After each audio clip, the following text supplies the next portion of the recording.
시청자 여러분 안녕하십니까? 뉴스온 시작합니다. 광주 글로벌모터스가 2024년부터 전기차를 생산합니다.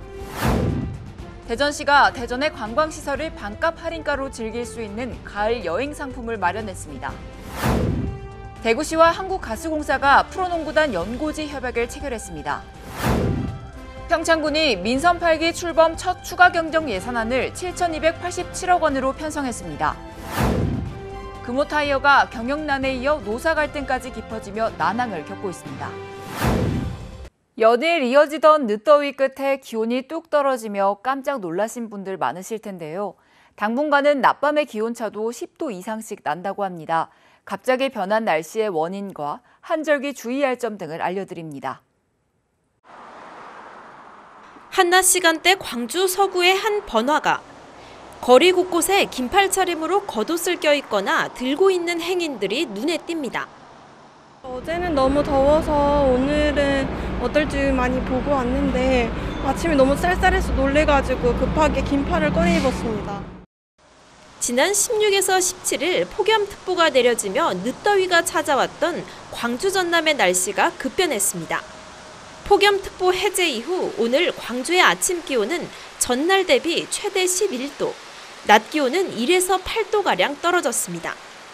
지난 18일 낮 최고 기온 극값이 광주가 34.5도를, 담양이 35.9도를 기록하며 광주 전남 9월 1 최고 기온 최고 극값을 연달아 경신한 것과는 대조적입니다.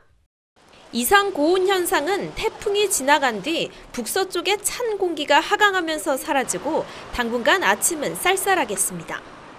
22일은 아침 최저 기온 12도에서 18도, 낮 최고 기온 24도에서 26도 분포로 당분간 일교차가 8도에서 13도 정도로 나겠습니다. 급격한 기온 변화 속 3년 만에 발령된 인플루엔자 유행주의보에 건강관리에도 비상이 걸렸습니다. 코로나19 바이러스 말고도 현재 이제 아데노바이러스, 호흡기 세포융합 바이러스 등 이런 감기가 제일 많이 유행할 수 있겠고요. 환기를 신경 쓰시고 그 외에 손 잘 씻고 충분한 수면 그리고 고른 영양 섭취가 가을철 이런 호흡기 질환을 예방하는 데 중요하겠습니다. 급격한 기온 변화 속 면역력이 떨어지지 않도록 각별한 주의가 필요합니다.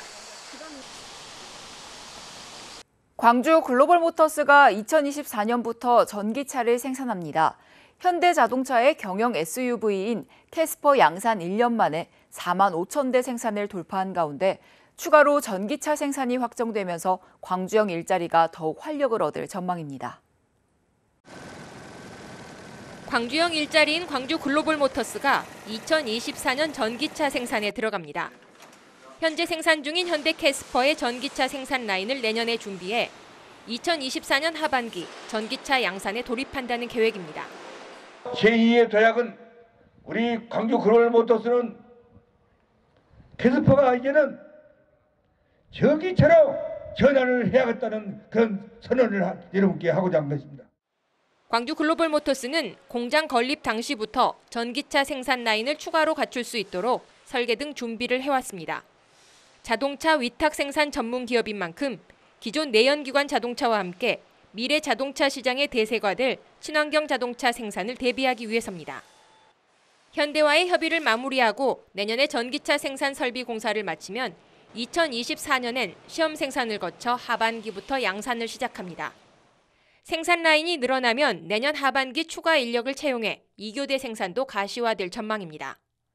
지난해 9월 캐스퍼 양산을 시작해 620명의 직원이 1년 동안 4만 5천 대를 생산한 광주 글로벌모터스. 전기차 시장 진입이 가시화되면서 상생형 일자리의 안정적인 사업 기반과 지역 일자리 창출에 파란불이 켜졌습니다. 수도권 소식입니다.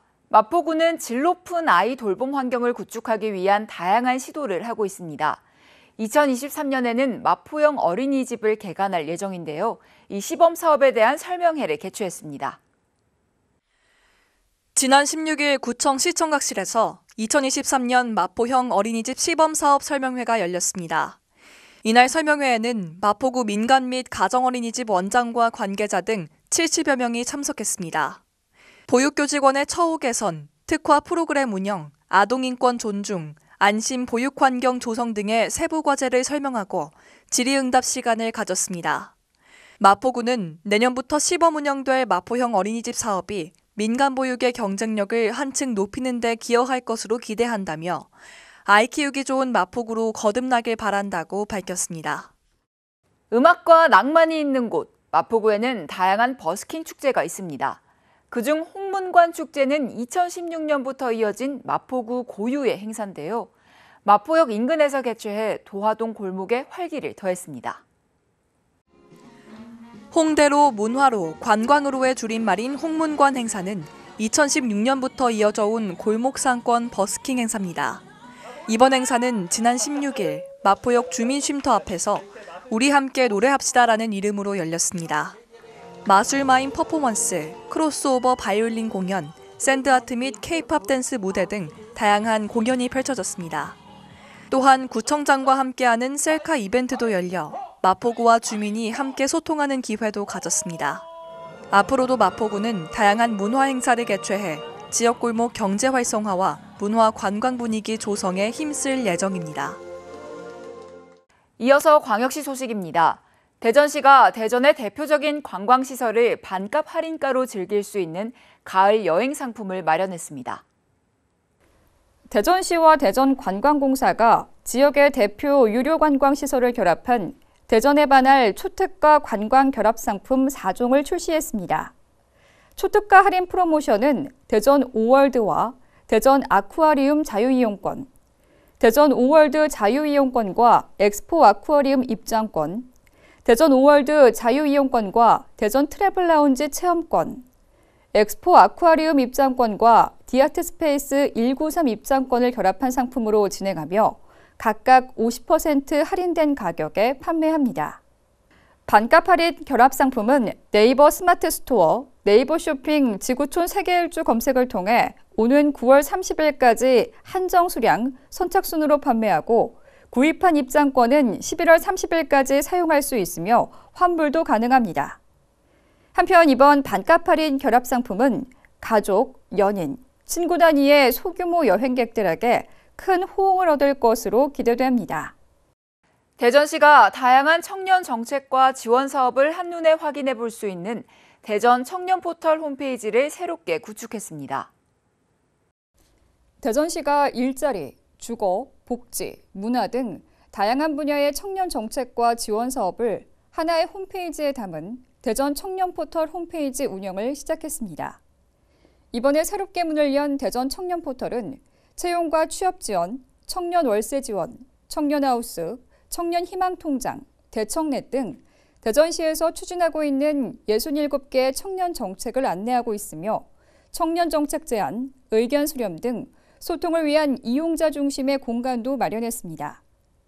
또한 청년 지원 사업의 신청, 접수, 선정이 가능하도록 원스톱 시스템을 구축했으며 앞으로 전국 청년 정책 정보를 한 곳에 모아 제공하는 통합 검색 기능도 추가할 예정입니다. 한편 대전시는 청년들의 대전 청년 포털 이용을 늘리기 위해 오는 10월 7일까지 회원가입, 청년인재 등록, 영상 콘텐츠 공모전 등 다양한 행사를 진행하고 있습니다. 대구시와 한국가스공사는 대구시청 상격청사 대강당에서 홍준표 대구시장과 최희봉 한국가스공사 사장이 참석한 가운데 프로농구단 연고지 협약을 체결했습니다. 대구시와 한국가스공사가 시청 상격청사에서 프로농구단 연고지 협약을 체결했습니다. 협약을 통해 대구시와 한국가스공사는 프로농구를 통한 대구 시민의 건전한 여가 생활과 스포츠 참여 기회를 확대하고 프로농구 활성화를 위해 상호 협력해 나갈 계획입니다. 한국가스공사 페가수스 프로농구단은 대구 시민과 농구 팬들에게 지난 시즌보다 발전된 모습을 보여주기 위해 뛰어난 역량의 선수를 영입하고 수비진을 강화해 다가오는 시즌을 준비할 예정입니다. 대구시는 한국가스공사 프로농구 연고지 협약을 기념해 홈 개막 경기부터 연말까지 진행되는 홈 경기에 대한 입장료 50% 할인권을 제공합니다. 강원도 소식입니다. 평창군은 민선 8기 출범 첫 추가 경정 예산안을 7,287억 원으로 편성해 평창군 의회에 제출했다고 밝혔습니다. 이번에 제출된 예산안은 기정 예상보다 1,162억 원 증가한 규모로 이 중 일반 회계가 1,022억 원 증액된 6,578억 원, 상수도 공기업 특별회계를 비롯한 특별회계가 140억 증액된 709억 원으로 편성됐습니다. 연도 중 보조 내시된 국도비 보조사업 및 국도비 집행잔액 반납금, 민선 8기 출범에 따른 공약사업 및 국민 중심의 생활 불편 해소 사업, 호우 피해 복구 사업, 채무 상환 등을 위한 사업을 중심으로 편성됐습니다. 특히 평창군 재정 건정성 및 채무 안정성 확보를 위한 지방채 조기 상환에 중점을 두고 편성됐습니다. 민선 8기 군민과 함께 행복하고 살기 좋은 평창을 만들기 위한 계획을 철저히 수립하고 모든 역량을 집중할 계획입니다. 횡성군 노인대학이 횡성군 보건복지타운 대강당에서 개강식과 함께 하반기 운영에 들어갔습니다.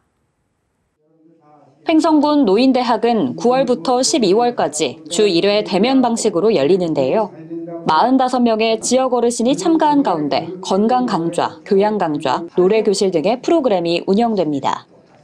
한편 2022년 횡성 노인대학은 지역 어르신들의 자기개발과 건전한 여가 활동을 위해 운영 중에 있으며 코로나19 확산 우려로 관내 12곳 가운데 9곳이 개강하여 1,000여 명이 참여하고 있습니다. 계속해서 충청도 소식입니다. 오송 바이오폴리스 지구내 국내 최초 구제역 백신 제조시설 구축을 위한 투자 협약이 체결됐습니다. 이번 투자 협약으로 FVC는 국내 최초 구제역 백신 제조시설을 구축하고 2027년까지 총 사업비 1,000억 원을 투자할 예정입니다. 이를 통해 100명의 직원이 고용될 예정이며 오송 바이오밸리 발전에 기여할 것으로 전망됩니다.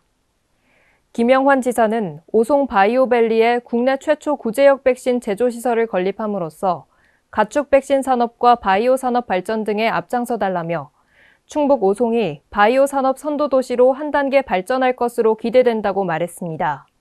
충북도와 청주시가 2022년 시군구 지역 연구산업 육성 사업에 참여할 기업 25곳을 모집합니다. 이 사업은 지역의 연구산업을 육성해 지역 중소기업의 매출 신장과 일자리 창출 등 지역경제 활성화를 위한 사업으로 11개 분야에 대해 기업당 3천만 원 범위 내에서 지원합니다. 지원 대상은 청주시에 소재한 화장품 기업으로 천연 유기농 화장품 및 원료개발 희망 기업에 한합니다. 자세한 내용은 충북 테크노파크 홈페이지에서 확인이 가능하며 신청을 원하는 기업은 온라인 컨택센터로 신청한 뒤 제반 서류를 지원 프로그램을 담당하는 기관에 제출하면 됩니다. 계속해서 경상도 소식입니다. 코로나19로 중단됐던 양산의 전통 향토 문화 행사인 삼양 문화축전이 올해는 기간을 줄여 2일간의 일정으로 개최됩니다. 양산 문화축전 추진위원회는 지난 8월 18일 비즈니스센터 컨벤션홀에서 회의를 열고 올해 축전 계획을 확정했습니다. 2019년 이후 3년 만에 개최되는 올해 축전은 양산 다시 삼양에서 통하다를 주제로 오는 9월 30일부터 10월 1일까지 양산천 둔치에서 개최됩니다. 이와 함께 2022 아이사랑 육아대축제도 함께 개최돼 보다 더 풍성한 볼거리를 제공할 예정입니다.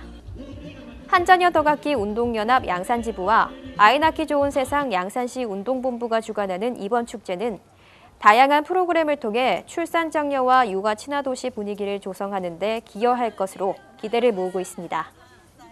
계속해서 광주 전남 소식 전해드립니다. 개관 7주년을 앞둔 국립아시아문화전당이 아시아의 문화예술 허브로 자리매김하기 위해 보다 긴 호흡의 발전 전략을 마련했습니다.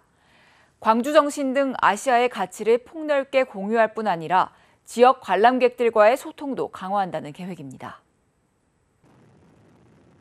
개관 7년, 국립아시아문화전당은 지금까지 1240만 명이 다녀갈 정도로 점차 활기를 띠는 공간으로 자리 잡아가고 있습니다. 하지만 그러는 동안에도 콘텐츠가 난해하다거나 지역 문화예술계와는 단절돼 있다는 뼈아픈 지적을 받았습니다. 통합전당 출범과 초대 전당장 취임으로 새 출발점에 선 국립아시아문화전당이 복합문화예술공간으로 발돋움하기 위한 중장기 비전을 내놨습니다. 우선 아시아 문화예술 교류 협력의 플랫폼 역할을 강화할 계획입니다. 민주인권 평화의 광주 정신을 기반으로 아시아의 가치를 보다 폭넓게 공유한다는 구상입니다. 서아시아 동북아시아까지 확대하여 협력분야도 다각화하고 아시아 전역에서 풍성한 문화예술 주류를 추진하도록 하겠습니다. 융복합 콘텐츠의 창제작 등 본연의 기능을 강화하고 아시아 문화유산 디지털 전환에도 속도를 낼 계획입니다. 지역에 대해서는 패러다임을 전환하기로 했습니다. 기존에는 전당이 생산한 콘텐츠의 소비자에 국한시켰다면 이제는 함께 콘텐츠를 생산해내는 파트너로 인식하겠다는 겁니다. 전시관이라든가 공연장이라든가 이런 부분들이 국립의 어떤 기준에 만들어져 있어서 사용하는 많은 여러가 있었는데 중장기 발표 계획을 보니까 더 낮추려고 노력하는 모습이 앞으로 큰 발전이 있을 것 같습니다. 보다 긴 안목의 발전 전략을 통해 국립아시아문화전당이 동시대 아시아의 문화예술을 이끄는 콘텐츠 허브로 자리매김할 수 있을지 주목됩니다. 광주 군공항 예비 이전 후보지 선정을 위한 절차가 가시화되고 있습니다. 군공항 이전에 대한 타당성 적합 통보 이후 6년 만인데 여전히 넘어야 할 산이 많습니다. 국방부와 광주시, 전남도가 광주 군공항 이전 후보지들을 대상으로 이전 사업비를 산출하고 있는 것으로 알려졌습니다. 이르면 다음 달 중 후보지별 이전 사업비 산출을 완료하고 예비 이전 후보지 압축을 위한 본격적인 절차에 착수할 것으로 보입니다. 이전 후보지에 대한 지원 방안을 마련해 이를 수용하는 지역을 예비 이전 후보지로 선정하겠다는 계획입니다.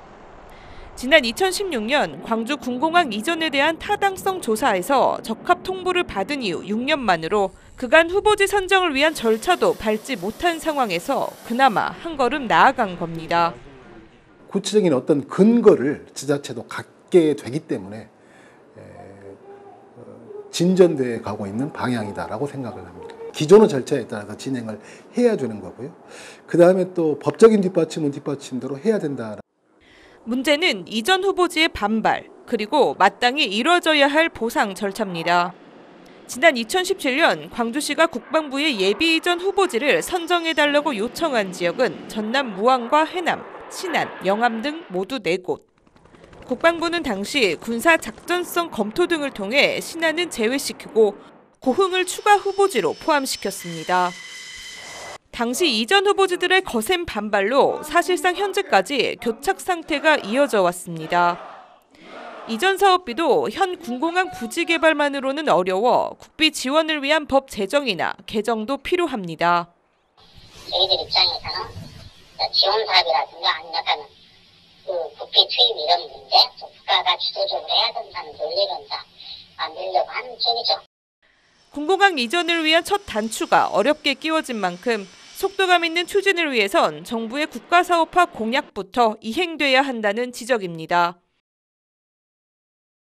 광주광역시 전 자치구가 21개월 만에 부동산 조정 대상 지역에서 해제됐습니다. 다주택자 주택 매입과 대출이 쉬워졌지만 시중금리가 여전히 높아지고 있어 주택시장에 큰 영향은 없을 것이란 전망이 많습니다.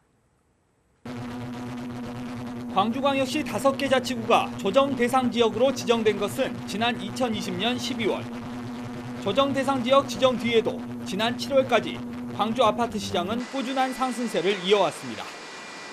그러다 최근 거래량이 크게 감소하고 일부 지역에서 매물이 쌓이며 부동산 침체가 시작됐다는 경고등이 켜졌습니다. 이에 따라 국토부는 임시주거정책심의위원회를 열어 광주 등 전국 41곳의 조정 대상 지역을 해제했습니다. 근본에 규제지역 해제된 지역이 최근 주택시장을 종합적으로 고려했을 때 집값이 급등할 우려는 낮을 것으로 보고 있습니다. 조정 대상 지역 해제에 따라 광주는 주택담보대출 비율이 50%에서 70%로 확대되고 다주택자 신규주택 담보대출 제한도 해제됩니다. 광주시는 지난 6월부터 국토부의 조정 대상 지역 해제를 적극 건의해왔다는 입장입니다. 조정 대상 지역 지정 기준에 광주시 5기구가 현저히 미달되고 여러 가지 금리 인상 등으로 해서 그 매매가 굉장히 위축되어 있거든요. 하지만 다른 지역의 사례 등을 봤을 때 이번 조정 대상 지역 해제가 광주 주택 시장에 근본적인 변화를 가져오기는 어려울 것이란 분석이 많습니다. 금호타이어는 원료비와 물류비 상승으로 2년 동안 적자를 기록하고 있는데요. 경영난에 이어 노사 갈등까지 깊어지며 난항을 겪고 있습니다. 지난 2018년 중국 더블스타에 매각된 뒤 최근 2년 연속 적자에 빠진 금호타이어. 타이어의 원재료인 고무값이 상승한 데다 글로벌 물류대란 여파로 운임비도 치솟아 지난해 물류비는 재작년에 비해 120%가량 급증해 지난해만 415억 원의 적자를 기록했습니다. 지난 15일 쟁의 조정을 신청한 금호타이어 노조는 기자회견을 열어 지난 2018년 더블스타 매각 시 전 직원들이 반납했던 상여금 200% 환원 등을 요구했습니다. 회사 측에서는 어렵다는 이유로 어느 걸 하나 제시하지 못하고 있는 상태입니다. 더 이상 인내하면서 교섭하는 건 의미가 없다고 생각을 하고 현장 조합원들의 동력을 바탕으로 교섭의 수위를 높일 생각입니다. 금호타이어 측은 상여 반납은 더블스타와 채권단이 금호타이어 인수 본계약과 경영 정상화 약정 체결의 근간이었다며 환원이나 기준 재설정이 불가하다는 입장입니다. 2023학년도 대입 수시 모집 원서 접수가 마감됐습니다. 광주 전남 지역 대부분 대학에서 경쟁률이 하락세를 보였는데요. 반면 수도권 소재 대학들의 경쟁률이 대부분 상승해 수도권 쏠림 현상에 대한 우려가 커지고 있습니다. 2023학년도 광주 전남 주요 대학들의 수시 경쟁률이 대부분 하락한 것으로 나타났습니다. 먼저 전남대의 올해 수시 경쟁률은 6.3대 1으로 8.09대 1을 기록했던 지난해보다 하락했습니다. 하락폭 역시 다른 지역 거점 국립대학들 가운데 가장 높았습니다. 다른 사립대학들도 상황은 비슷합니다. 조선대는 올해 5.2대 1의 경쟁률을 보이며 5.34대 1을 기록했던 지난해보다 소폭 하락했습니다. 이 밖에도 호남대 4.6대 1, 광주대 4.24대 1 등으로 그 뒤를 이었습니다. 반면 수도권 소재 주요 대학들의 경우 70% 이상이 경쟁률 상승 추이를 보였습니다. 문제는 이 같은 수도권 쏠림 현상이 시간이 갈수록 더 심해질 가능성이 높다는 겁니다. 특히 2024학년도부터는 학령 인구가 급속도로 줄어들 예정이어서 지역 대학의 위기감은 커질 수밖에 없습니다. 수도권 쪽으로 가게 되고 수험생 숫자는 한정돼 있기 때문에 지방대까지 눈을 돌릴 여력이 없죠. 그러니까 당연히 수도권 쏠림 현상은 심화되고 지방대학과의 양극화는 더 벌어지게 돼 있습니다. 지역 대학의 위기는 곧 지역 전체의 위기로 이어지는 만큼 지역 대학 입시 활성화를 위한 각계의 고민이 필요한 때입니다. 광주 복합 쇼핑몰 제안서 접수가 시작됐는데요. 공식 발표회를 가지고 개발 참여 의사를 밝힌 신세계와 현대와는 달리 롯데 측만 아직까지 공식적인 참여 입장을 밝히지 않아 궁금증이 커지고 있습니다. 지난달 초 롯데는 광주 북구 패밀리랜드 부지를 현장 실사하며 롯데월드 광주 입성 가능성 화두를 던졌습니다. 하지만 아직까지 공식적인 발표는 없습니다. 롯데가 검토 중인 곳은 우치공원 패밀리랜드와 본총공단에 있는 롯데 칠성 부지, 그리고 어등산 관광단지 3곳으로 알려졌습니다. 패밀리랜드는 최근 시설 노후화로 방문객 감소라는 운영난에 직면한 터라 롯데그룹의 복합 쇼핑몰 개발 입지로 유력하게 거론됩니다. 롯데 칠성 공장은 가능성이 있지만 상업시설로 용도 변경을 해야 하는 등 절차를 거쳐야 하는 한계를 갖고 있습니다. 어등산 관광단지는 서진건설과 소송이 진행 중이어서 복합 쇼핑몰 건설에 시간이 오래 걸릴 수도 있고 신세계도 검토 중이라는 점이 부담입니다. 롯데그룹은 롯데 칠성 공장과 어등산, 우치공원 이 3곳에 대한 수익성 등을 판단해 빠르면 다음 달 초 개발 여부 등을 최종 결정한 뒤 발표할 것으로 알려지고 있습니다. 하지만 발표가 늦어지면서 현대와 신세계와는 달리 롯데가 복합 쇼핑몰 개발에 조심스러울 수도 있다는 전망이 나오고 있습니다. 롯데의 경우 롯데월드 건립이라는 초강수를 둬야만 복합 쇼핑몰을 공식화한 현대와 신세계와의 경쟁에서 우위에 설 것으로 예상되는데 서울 롯데월드가 적자 상태라는 점이 부담이 될 수 있습니다. 유통대기업 2곳이 복합 쇼핑몰 유치에 대한 도전을 공식화한 이후에도 롯데그룹이 공식적인 발표를 차일피일 미루면서 여러 가지 해석이 나오고 있습니다. 코로나19 확산으로 2년 연속 개최가 취소됐던 여수시 인기축제, 여수 마칭 페스티벌이 3년 만에 개최됩니다. 지난 1998년 삼여 통합을 기념하기 위해 여수 관악제로 출범해 2010년에 확대 개편된 여수 마칭 페스티벌은 오는 10월 8일과 9일 이틀간 여수 해양공원과 이순신 광장 일원에서 열리게 됩니다. 관악과 마칭이 갖는 흥겨운 축제 분위기에 릴레이 로고송, 플래시몹 등 다양한 프로그램을 접목해 풍성한 볼거리와 즐길거리를 선사할 계획입니다. 여수시가 저소득 다문화 가정 자녀 공부방 꾸며주기 민간 협력 사업 추진을 위한 업무 협약을 체결했습니다. 2021년부터 시작한 공부방 꾸며주기 사업은 여수 광양항만공사와 영동 ENC가 후원하고 여수시와 한국해비타트 전남 동부지회가 협업으로 추진하는 사업입니다. 여수시는 관내 저소득 다문화 가정 20세대를 선정해 자녀 공부방 환경 개선과 책상 제작, 도서 구입 등 대상 아동이 원하는 맞춤형 서비스를 제공하게 됩니다. 절기상 낮과 밤의 길이가 같아지는 추분이 지났습니다. 밤낮으로 일교차도 벌어져 외출할 땐 가벼운 겉옷을 챙기는 것이 좋겠습니다. 이상 뉴스 마칩니다. 시청해주신 여러분 고맙습니다.